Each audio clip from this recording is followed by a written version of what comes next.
You signed the papers, closed the door for the last time, and suddenly the silence screamed louder than any argument ever did. In that hollow moment, did you feel something inside you crack wide open, like a part of your soul stayed behind in that house, still wearing the wedding ring? You're not broken? You're being unstitched so the real you can finally breathe. Divorce is never just the end of a marriage. On a soul level, it is one of the most powerful initiations a woman can walk through, an ego death dressed in courthouse fluorescent lights and lawyer fees. While the world sees loss, the universe sees liberation. While others mourn the death of a dream, your higher self is throwing a quiet celebration because the contract you came here to complete has just been fulfilled. Think about it. Elizabeth Gilbert didn't stumble into Eat, Pray, Love by staying comfortably married. Adele didn't birth 21, 25, and 30 albums that healed millions without first shattering. Reese Witherspoon didn't build Hello Sunshine and become a producer worth hundreds of millions by shrinking back into a role that no longer fit. These women stepped through the fire of divorce and emerged glowing, because their souls had outgrown the container. Your soul doesn't get smaller after divorce. It expands violently, beautifully, permanently. Here's what actually happens in the invisible realms when the ring comes off. First, the energetic cords that tied your aura to your ex begin to dissolve. For years they acted like thick ropes, siphoning your light every time he dismissed you, every time you dimmed yourself to keep peace. The moment the decree is final, angels and ancestors start cutting those cords with flaming swords. Yes, it hurts like hell, that chest pain, the random sobs in the grocery store, the phantom limb sensation where his energy used to live. That's the cords screaming as they're severed. Then comes the reclamation phase.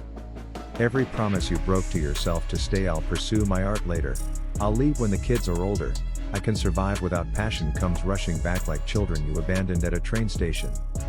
Your soul demands you pick them up now. This is why so many women dye their hair, get tattoos, start businesses, or book one-way tickets 6 months after the papers are signed. It's not a breakdown. It's a soul-level homecoming. Next, your heart chakra cracks open in a way it never could inside the marriage. While you were busy holding space for someone who couldn't hold it for you, your own heart was forced to stay half-closed. Divorce is the crowbar the universe uses to pry it all the way open. Suddenly you cry at commercials, feel overwhelming love for strangers, forgive your mother for things you swore you never would. This is your soul expanding to its true size, no longer squeezed into the shape of someone else's comfort. And then, one ordinary Tuesday, you'll wake up and realize the ache has turned into power. You'll look in the mirror and see a woman who has walked through fire and kept her heart open anyway. That, darling, is the mark of a spiritual warrior. Here is how to shepherd your soul through this holy metamorphosis. Create a cord-cutting ceremony on the first new moon after the divorce is final. Light white and black candles. Write every promise you're now reclaiming on paper.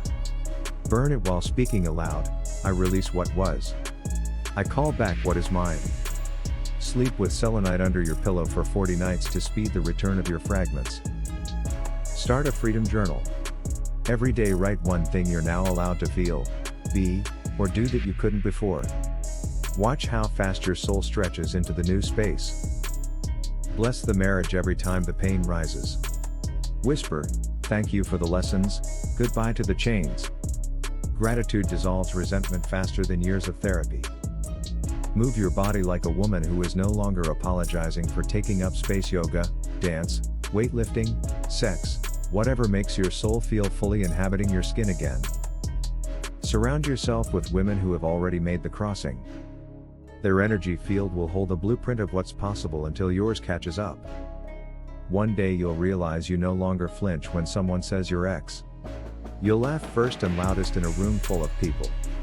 You'll make decisions without asking for permission in your head.